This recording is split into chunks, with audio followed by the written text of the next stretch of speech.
I knew you were coming on this morning, and you'd be the person to ask. Some of the bad bills that have come through the legislature this session, which ones have you been able to kill? Well, I mean, nothing, as you know, is dead until the end of session. There are certain bills that might not be moving forward, like a mansion tax or a capital gains tax. Those bills seem to not be moving, but you don't know, obviously. So I would say we have to continue to keep an eye on things and be diligent. Bills that I thought would be dead, given the state of where we are, for instance, the Democrats raised yet again the predictive scheduling bill, where employers have to give X amount of days notice when they schedule an employee to work.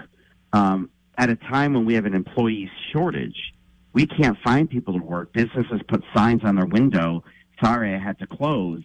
Connecticut is going to make it even a bigger problem for them by possibly passing a law saying you need to pay an employee double time if you don't give them more than 72 hours notice when they have to work.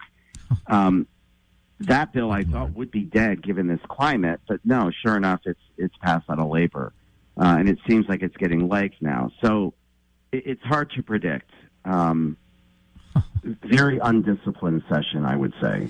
Yeah, actually, that's a great way to describe it. That's exactly what it sounds like. I'm just tired of. I'm reading all these bills, since the session began, and I'm like, you got to be kidding me. This sounds absolutely, insane.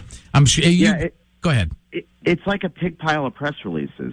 People are just climbing to the top of the mountain of bodies just to issue a press release. And when you look at the substance of some of these proposals, we have to certainly be concerned about them. So people are more interested in putting out a press release to look good as opposed to digging down and putting out good policy. And I'm hopeful that the clock just runs out on a lot of the garbage. And we focus on the things that are important to the resident. I haven't forgotten about people having trouble putting food on the table. I'm not forgetting about how difficult it is to run a business. And I hope that the Democrats don't forget that either, because things aren't rosy for everybody. Just because government is awash with money doesn't mean everybody else is. And that's something that isn't penetrating right now.